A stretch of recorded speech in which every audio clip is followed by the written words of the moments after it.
Well, morning, everybody. Morning. Thank you, Mike. Really good to be here with everybody. Thanks, Jen, for that notice about Fearless. I just want to say I was at the last Fearless conference. I snuck in. I was on band. And obviously, I'm a man, but from what I could tell, it was a really good conference. So women, just go. It's really good. You should go there. We're going to continue our series on the Sermon on the Mount this morning. These are Jesus' amazing words from the book of Matthew. And we've been studying this for a few months now. We've been looking at how Jesus is giving us not a set of rules, but a new way of living, a set of principles for us to live by. Today, we're going to be looking at some of the most challenging words in the Bible. So I think I better start by praying, shouldn't I? Father, we come to you. You're the one that holds all things together. God, you're the one that understands each and every heart. You're the one that knows what's going on for each of us. Father, I pray that you'd speak to us this morning. God, we love your word. God, thank you that we've been singing this morning that you're surely in this place. And we trust that this morning. We pray that you'd meet with us. Amen. Let me read to you from Matthew 7. This is verses 1 to 6. Do not judge, or you too will be judged. For in the same way you judge others, you will be judged. And with the measure you use, it will be measured to you. Why do you look at the speck of sawdust in your brother's eye and pay no attention to the plank in your own eye? You hypocrite. First take the plank out of your own eye, and then you will see clearly to remove the speck from your brother's eye. Do not give to dogs what is sacred. Do not throw your pearls to pigs. If you do, they may trample them under their feet and turn and tear you to pieces. These are pretty challenging words, aren't they? When Jim first asked if I wanted to share a message as part of this series, there were two passages that jumped out at me. There was this one, and there was the one that Tim's preaching on next week, ask, seek, and knock. And I was wrestling with which one of the two I should pick. So I asked Jenny, because she's wiser than I am, and she said, love, you should choose this one. And I said, is that because it's such a fascinating topic? Is the interplay of judging others and helping others? Is it it's a tightrope to walk, isn't it? Is it because of that? And she said, no, it's not. And I said, okay, love, is it because I'm a carpenter? You know, I work with wood, much like Jesus. Is it because of that? Because I've got a unique perspective about splinters and planks and specks. And she said, no, love, it's because you're really judgmental. Ouch! That stung a bit. So being very holy and very humble, you know, I asked Jen for some examples of when I'm judgmental so that I could understand, so I could deal with them in my own heart. And she said, love, it's particularly, you get a bit grumpy when you're driving. And I thought, great, no one cares if you get judgmental when you're driving. I'm fine. That's a really stupid thing to say. Such a daft thing to say, because I don't think God would let me get away with sharing a message like this without dealing with me first. You know, I felt like I pretty much know what my top three sins are. You know, the three things that I feel most challenged about, the things that God most wants to deal with. And, you know, I didn't think that being judgmental was up there. I thought maybe top 20, but it's not right at the top of the list. I'd have said, maybe I can be a bit judgmental at odd moments, but, you know, fundamentally, I'm a nice guy. I'm not judgmental. And like I said, that was a really, really daft thing to say.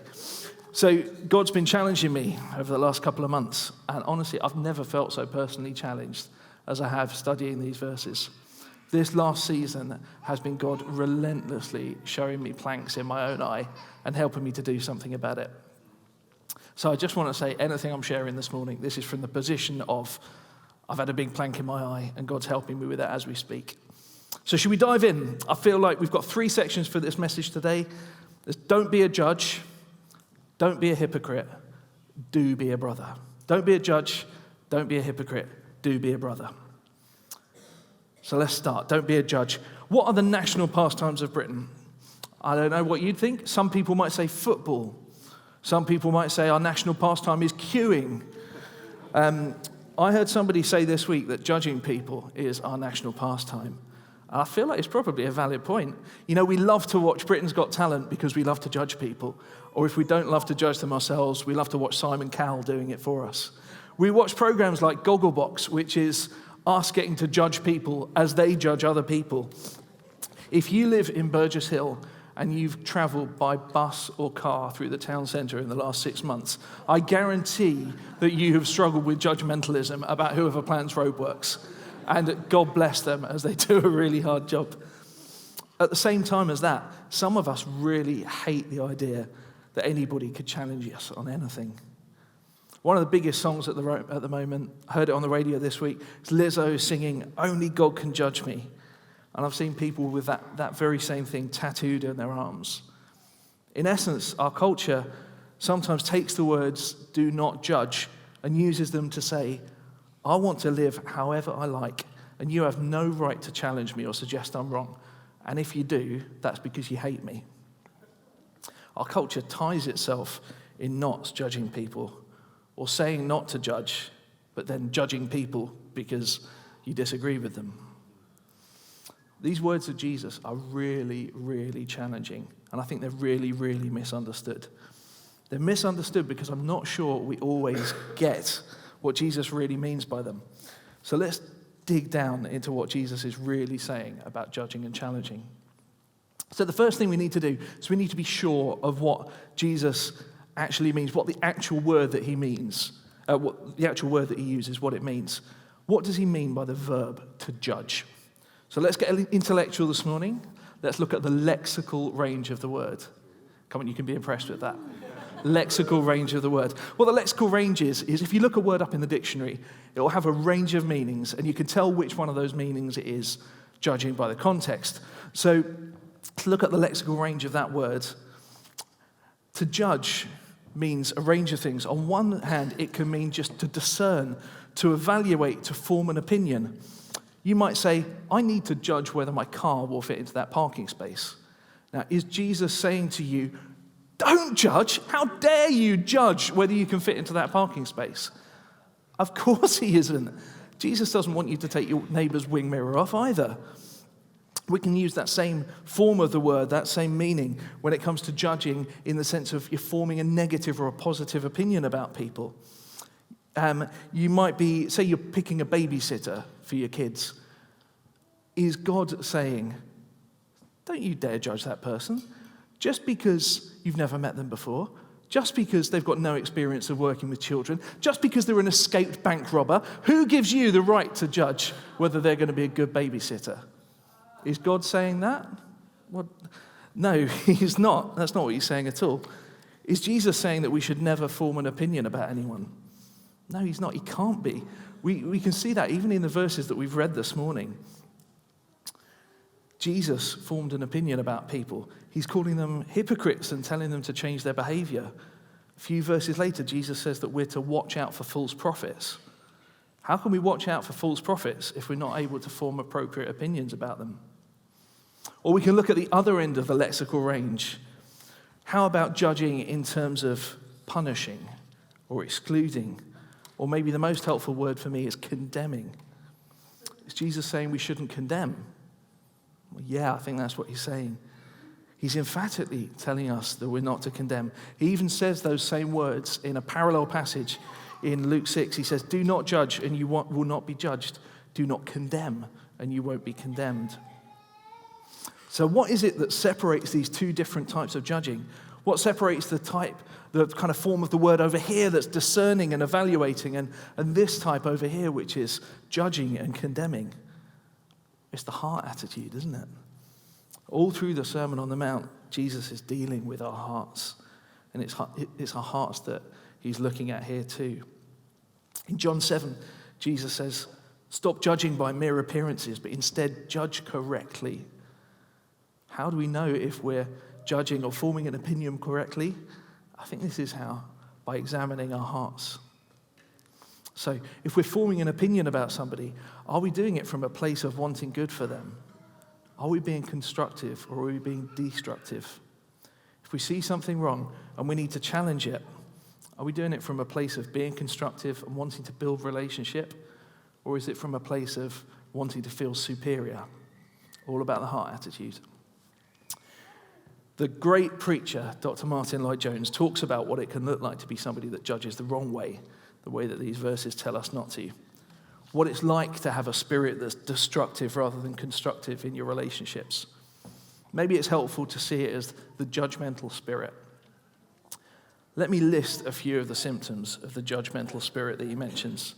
Do you recognize any of these? The judgmental spirit delights in criticizing for its own sake and enjoys it. It approaches things expecting to find faults, indeed almost hoping to find them. It habitually expresses opinion without knowing all the facts, never takes the trouble to understand the circumstances, never ready to excuse, is rather pleased when he or she hears something unpleasant about someone. I have to say, I read that list and I wrote in the margins the word ouch. Not because I'm like that all the time, not because I recognize all those things in me, but because when you recognize any of them, it's really ugly. I want to tell you a story from my own life. Oh, in fact, I just want to say, if you were reading that list and you were using it to measure yourself, that's great. If we were reading that and using it to measure, were we looking at that list and measuring off other people against it? Like, I found myself doing that the other day. If you've been doing that, measuring other people against that list, that's probably a sign that you need to just have a look at your heart. I had to do that this week. I'll give you an example about what that's like from my own life. A few years ago, I got obsessed by what was going on with a certain well-known American politician. Won't mention his name, but you can probably guess who it is. It got to the point where I found myself staying up into the early hours of the morning, just reading stories about him on Twitter. Jen's first words to me some mornings were, okay, yes, you can tell me, what's he done now? And I'd spend 10 minutes telling her how terrible this guy was. Now, it's a very, very good thing to be politically aware. I'm not saying that's wrong. But, this wasn't healthy. This was ugly. This was me being pleased in a horrible, ugly way when I heard something bad that this guy had done. I had to delete Twitter off my phone. Or another example for you, you know how Facebook algorithms work. You know how they show you videos based on what you engage with the most. If you seem to watch one type of video a bit more, it starts feeding them into you. I found a couple of months ago what I kept watching was dashcam videos of people crashing their cars and videos of Americans getting angry in public with other people and making idiots out of themselves. I didn't set out to start watching all those videos, but the more I watched, the more I engaged, the more it started feeding me. And honestly, this wasn't good for my soul. It gave me that nasty little feeling of superiority if I judge somebody else for their bad driving. So this is all a bit negative, isn't it? Let's look at the flip side of it. What the opposite spirit is, the opposite to the judgmental spirit, the one that we need to cultivate. And let's use some words from 1 Corinthians to help us. So the judgmental spirit is quick to criticize, but love is patient. The judgmental spirit is nasty. Love is kind. The judgmental spirit is proud. Love does not boast. The judgmental spirit dishonors those around it. Love doesn't dishonor others. Judgmental spirit is seeking its own glory.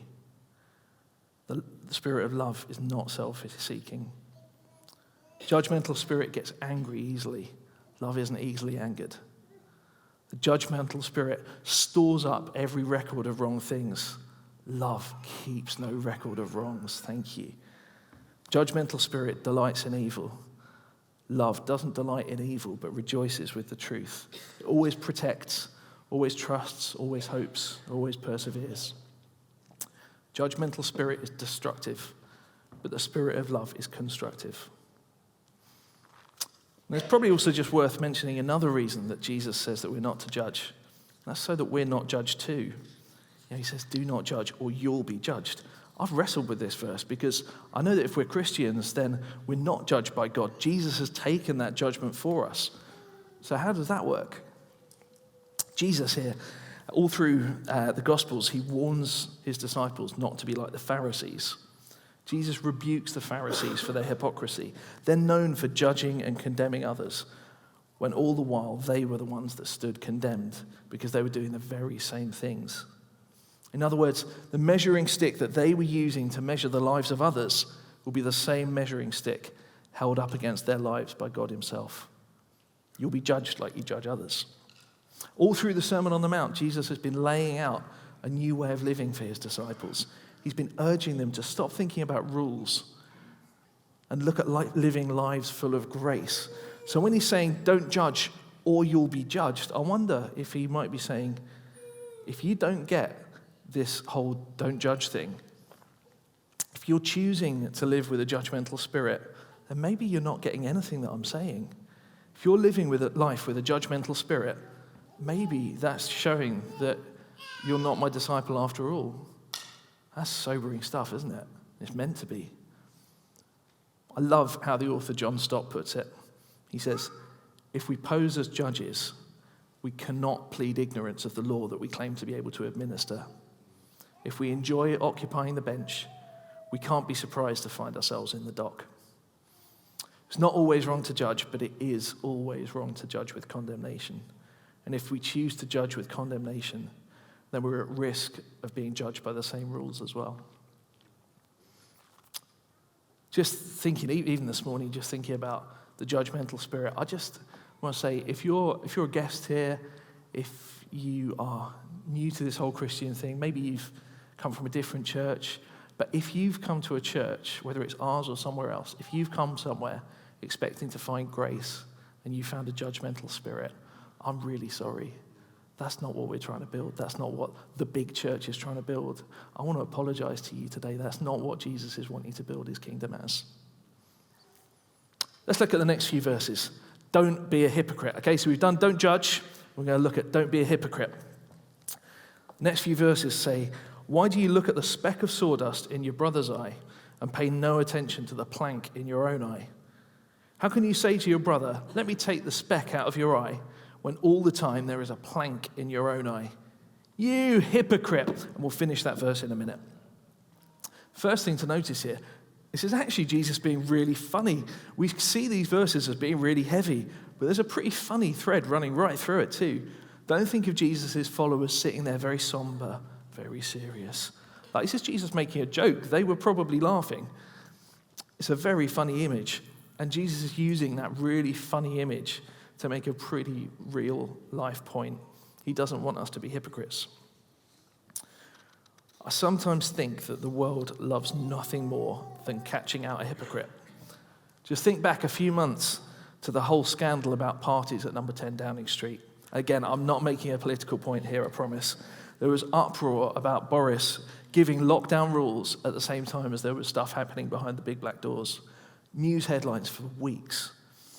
Or there was the health secretary getting caught out breaking social distancing rules pretty flagrantly. And then there's just as much delight on the other side of the political aisle when pictures turned up of Keir Starmer drinking and having a takeaway.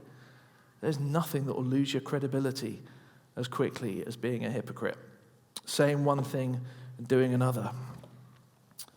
Maybe that's why Jesus is pretty scathing about hypocrites.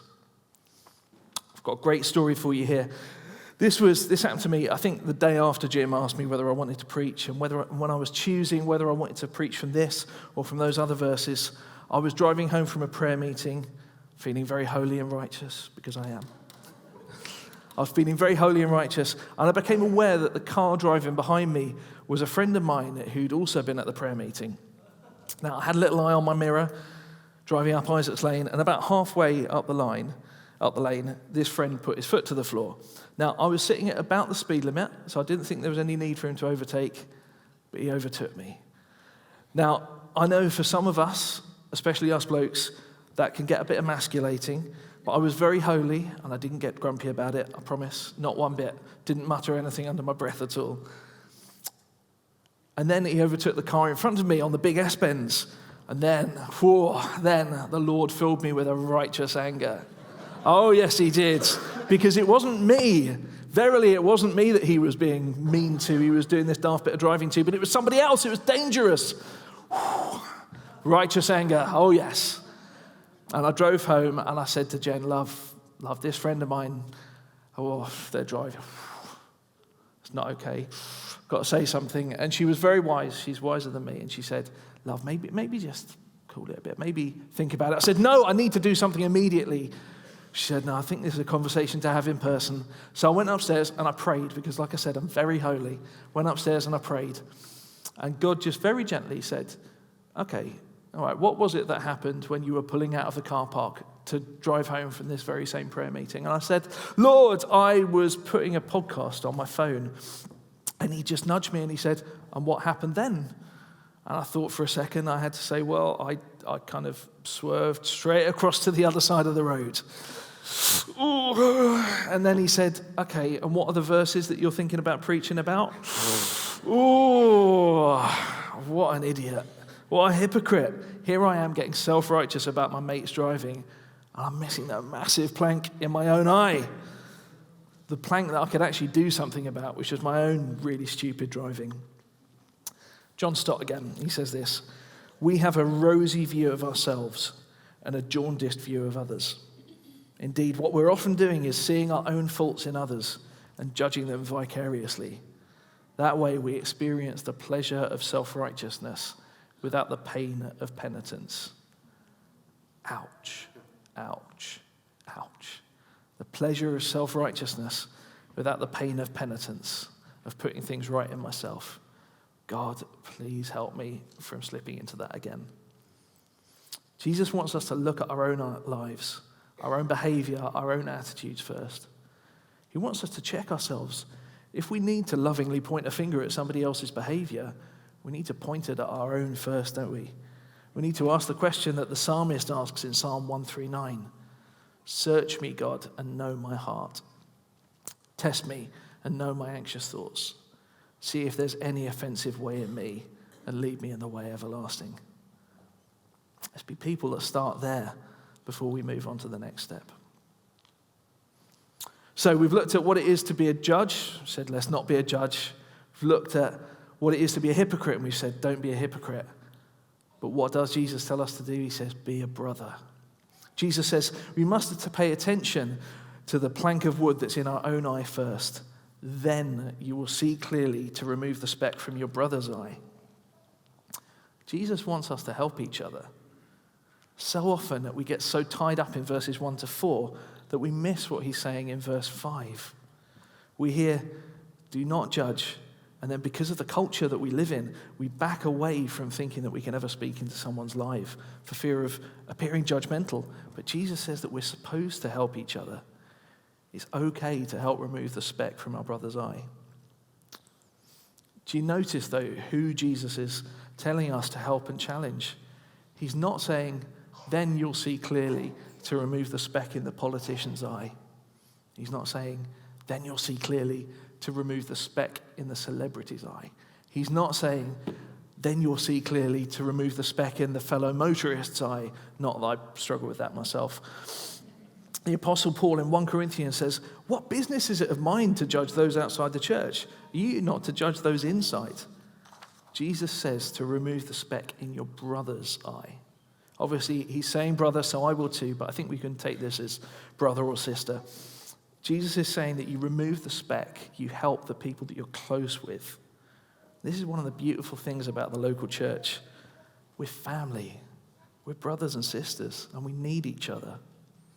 All of us, at some time, are the ones with the specks in our eyes. And so we need each other to help us get them out. Here's something to think about. At the time that Jesus spoke these words, nobody would have had mirrors. The very richest might have had pieces of very highly polished metal, but nothing like the really clear mirrors that we see today. At the time Jesus said these words, if you'd had something in your eye, you'd have had virtually no hope of getting it out by yourself. You'd be utterly reliant on somebody else helping you to remove whatever it is that had lodged itself in your eye. Jesus' image that he's using, the metaphor, is of somebody helping their brother with something that they wouldn't be able to do by themselves. We need each other to be brothers and sisters, and we need each other to help ourselves, help each other. I'm so grateful that I've got brothers and sisters that will do this. I'm looking out in the room and I'm seeing brothers and sisters that have helped me. I'm seeing Laura Goodsmith on the keys this morning, who is not somebody that's afraid to tell me when I've been an idiot. I'm very grateful for you, Laura. We're not supposed to do this on our own. Following Jesus is never a solo thing. If we're on our own, we won't have anybody to help us with the things in our eyes. So I think it's probably appropriate in this message this moment to get very practical. And for that reason, I'm going to select a volunteer at random, and I'm randomly selecting Luke Stevens. Lukey, my glamorous assistant, would you come up for me? Luke is going to be my assistant as I demonstrate how to get something out of your eye. Now, I know what you've all been thinking. I know what you've been waiting for. You're thinking, I hope he's brought props. And yes, I've brought props. So, get hyped, okay? I've got my plank. Here it is. It's a nice bit of oak. Spent 20 minutes in the workshop yesterday selecting what it was going to be. I haven't given you guys MDF. I've given you a nice bit of oak here. So, Lukey, you probably better take your glasses off for this. So, right, so Lukey's over there, and here I am with my plank. I was like, excuse me, I say, over there, I say, Luke, I'd say you've got something in your eye. Can you see? Does that work? Well, of course it doesn't work, because I've got this blooming great thing stuck in my eye. I can't see a thing. So first of all, I need to take the thing out of my eye, okay? You happy that I've done that? All right. Next thing is we've got to select the tools for getting out the plank. Our friend's eye. Okay. I'm going to say, if anyone does this to you, run away, okay? That is not the way that you're supposed to do it. So that's not the right tool. Let's try another tool. Let's look in the toolbox. Okay, what have I got? How about these? About the pincers. Should we try with these? No, we're not going to do that. Of course, you don't use pincers. You select the right tool. My best guess, hanky. Okay, I'm not an eye doctor. I don't know, but I think a hanky is clean, I promise. So I'm going to go to Lukey. I'm going to say, Lukey, so I've taken the plank out of my eye. I've selected the correct tool. And now I'm going to say, can I do something about your eye? Well, no, we're not going to do that, are we? We're going to be gentle, because Lukey's got tender little eyes. We're going to be gentle with him. So, I've taken the plank out of my eye. I've selected the right tools. I've come nice and close. I've got the hanky. I'm just going to, like that. That's how it works, isn't it? Thank you, Lukey. Thank you for being my glamorous assistant today. I'm sure that was very helpful for everybody. All these things that I've just mentioned, they're the same when we're challenging and helping somebody with something that we've seen in their lives.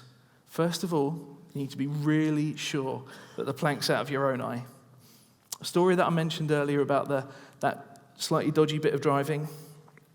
Well, God nudged me to sort the plank out in my own eye.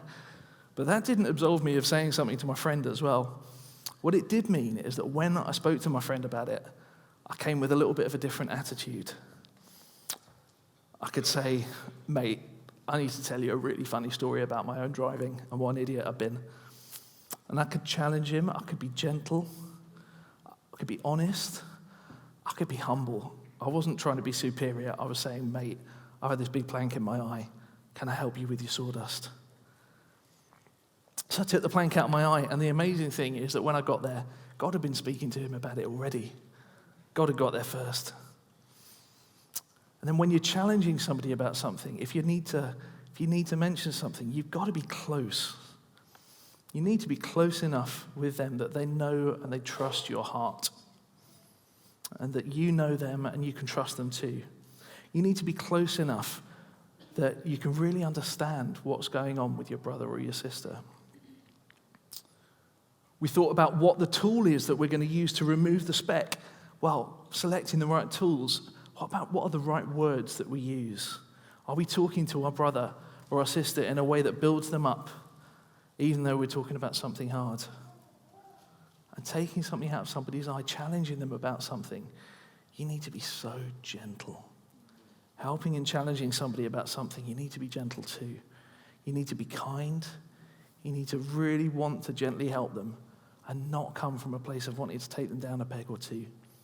You want to come with that other person's best interest at heart. Are you wanting to build the relationship that you have with your brother or sister? Or are you looking to punish them for something that you think they've done wrong? We miss so much of the beauty of church if we miss this. Hebrews 12:6 says that God disciplines the ones he loves.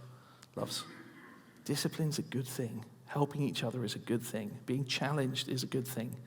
Gently speaking the truth in love to one another is a good thing.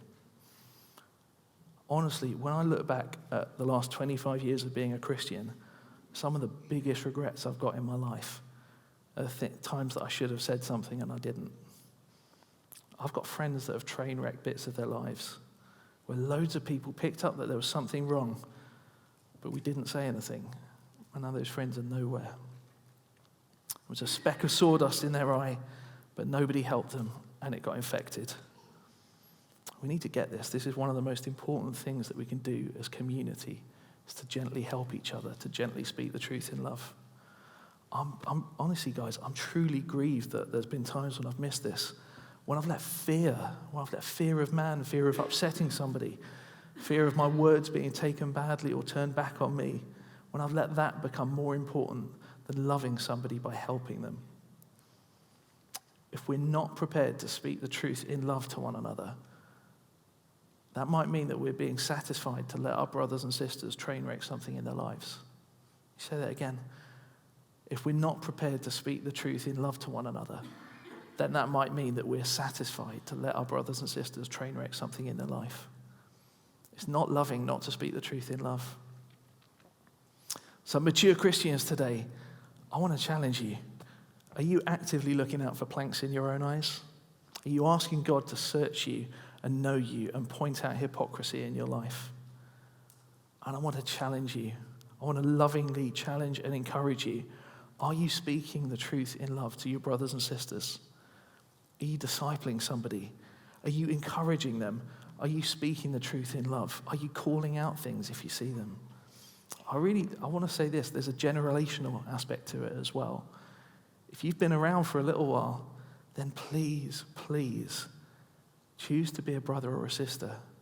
Your input, your encouragement, your gentle, loving challenge might make every bit of difference to somebody's life.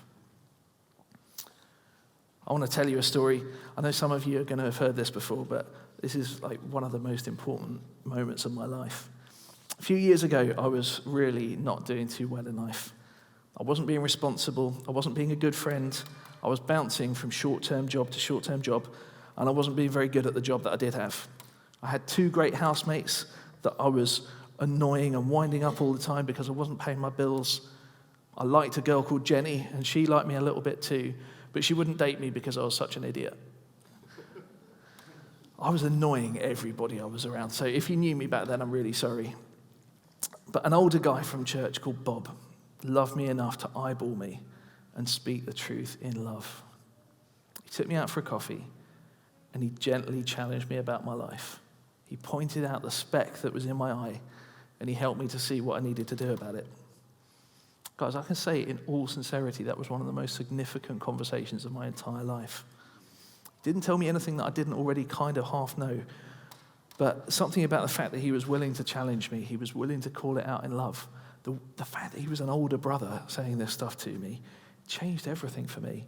I held my job down for the next 5 years. I got more responsible. I became marginally less annoying.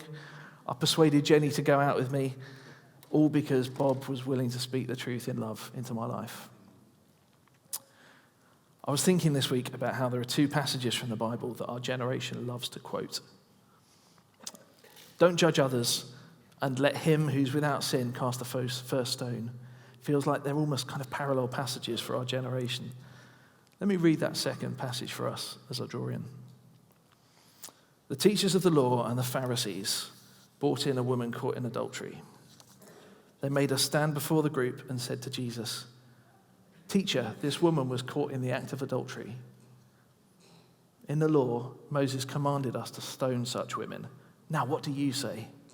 They were using this question as a trap in order to have a basis for accusing him.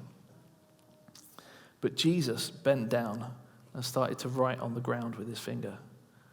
When they kept on questioning him, he straightened up and said to them, "Let any one of you who is without sin be the first to throw a stone at her." Again, he stooped down and wrote on the ground. At this, those who heard began to go away one at a time, the oldest ones first, until only Jesus was left, with the woman still standing there. Jesus straightened up and asked her, "Woman, where are they? Has no one condemned you?" "No one, sir," she said. then neither do I condemn you, Jesus declared. Go now and leave your life of sin. It's beautiful, isn't it? It's Jesus doing exactly what we've talked about. He says to the judges, don't judge unless you're prepared to judge yourself by the same measure. He turns to the woman without condemning her. He does say, go and sin no more. He loves the woman by not condemning her, and he loves her by not letting her continue in the sin that's harming her. Friends, I want to encourage you today, don't miss it. Let's not be judges. We're not qualified for that. Let's not be hypocrites. But please, please, please, let's choose to be brothers and sisters. Let's choose to deal with our own stuff. And let's choose to love each other enough to speak the truth in love. Okay, band, do you want to come up? Let's just take a moment now, just before we go on and sing. Let's just take a moment and ask God, is he wanting to pinpoint something in your life today? Is God gently showing you a plank of judgment that's in your life? Is he gently showing you hypocrisy? Or is Jesus asking you, hey, can you be an older brother today? An older sister today? Is he showing you people that you can speak into their life? Let's just shut our eyes for a moment. And let's just take 30 seconds just in quiet and just ask God those questions. Are you pointing out something in my life today?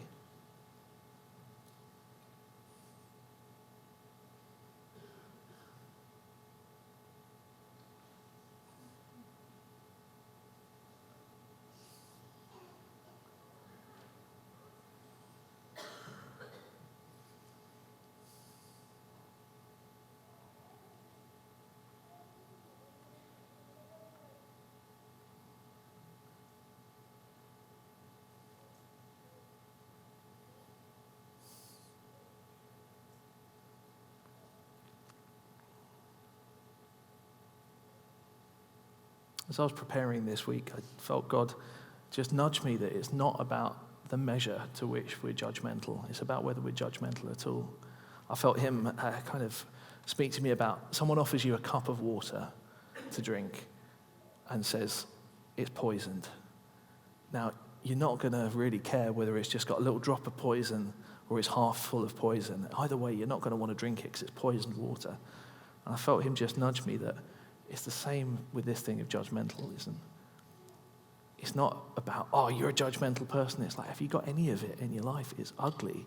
God wants to deal with it. He wants to help us today. The response this morning, I think it's the same, whatever God's nudged you with today. If you're identifying judgmentalism in your life, let's bring it to Jesus.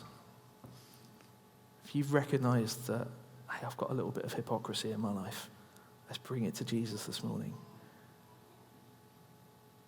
Or if he's calling you to the wonderful thing of discipling others, if he's calling you to the wonderful thing of helping others, then bring that to Jesus. If he's calling you to be an older brother or sister, bring it to Jesus. Let's bring it to Jesus this morning. Let's ask for his help right now. Just another thing I'm sensing, I just wonder whether there's some of us that get so hung up about whether or not that we've got a plank in our eye that we just choose not to speak the truth to anybody. We're like, oh, I could never do that. I'm full of planks. Like the Bible says that all have sinned and fallen short of the glory of God. That's what we all carry. But don't let that get in the way. If you feel today, hey, there's a plank in my eye, then absolutely start to ask Jesus to deal with it.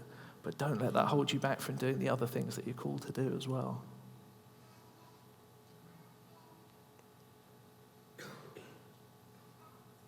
We're going to respond by singing. And if you feel provoked by something this morning, if you're feeling, I think I might have just let a bit of judgmentalism slip in, or a bit of hypocrisy, or if you feel like, you know what, God's calling me to do something here, God's calling me to be an older brother or sister, I just want to encourage you. Why don't you come up during the song? Why don't you come to the front? There'll be a few of us to pray with you if you feel that. There's absolutely no judgment here. I just sense if that's the right thing for you, if you want to come forward, don't let yourself go home without having started to deal with it. Why not come up during the song? We're going to respond by singing. Let's choose to take our judgmentalism, our hypocrisy, our planks and our sawdust.